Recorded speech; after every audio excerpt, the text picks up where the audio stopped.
J'étais présent donc à cette table ronde pour présenter la profession et tous les Côtes-du-Rhône et vignerons sur un sujet qui était économique, sur la compétitivité à la fois de la filière et des entreprises.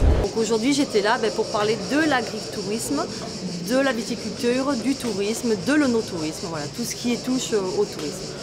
Parce qu'on m'a demandé de participer à cette table ronde en me demandant si j'acceptais de traiter du sujet de l'exportation et du rôle de l'interprofession dans l'exportation.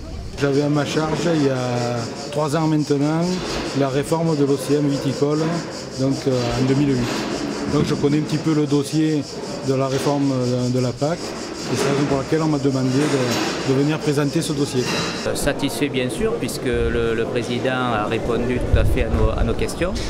Et également, il a très bien compris, je pense qu'il a une belle vision de notre monde agricole. Et il nous a, j'allais dire, satisfait sur son discours au niveau des gens qui travaillent tous les jours et qui est un peu plus de reconnaissance de la profession. Aujourd'hui, on a parlé tout d'abord de la place de l'agriculture et des agriculteurs dans le paysage, puisque c'est eux qui façonnent le paysage dont tout le monde profite. Et puis surtout, on a parlé aussi de la diversification des exploitations agricoles comme un moyen d'obtenir un complément de revenus.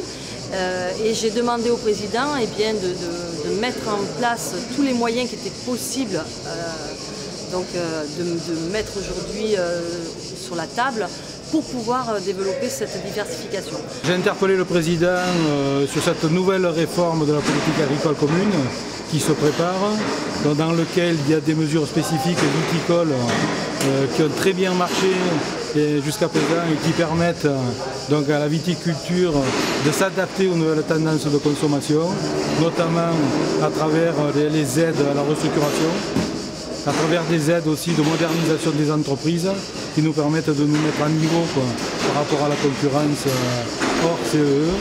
Je pense qu'on a été exhaustif et que le président a abordé toutes les problématiques de filière viticole. Alors d'abord fier que ça se passe en Vaucluse, heureux qu'il ait pris le temps parce que 2 heures discuter avec lui, je pense que ça a été nécessaire, mais fier également qu'un président se soucie de cette filière agricole et donc la viticulture, qui est la viticulture. Je crois que globalement le bilan est tout à fait intéressant puisque le président a rappelé son soutien sans faille à la viticulture.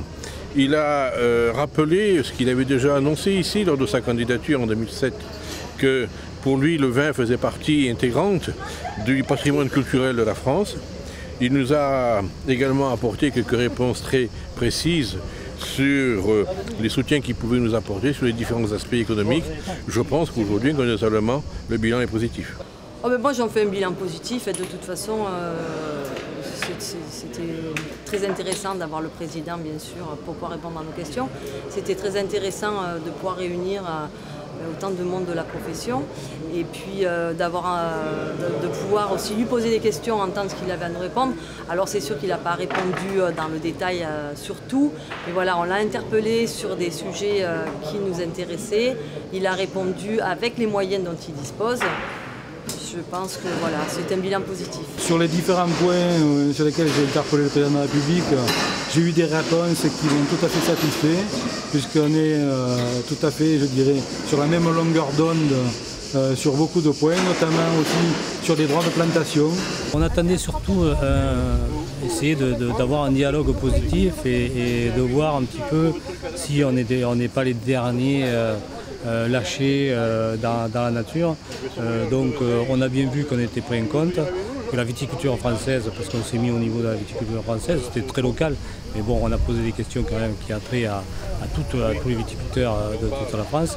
Donc sur ces sujets-là, je crois qu'on a trouvé une bonne écoute, mais encore une fois, il faudra peut-être approfondir encore un petit peu.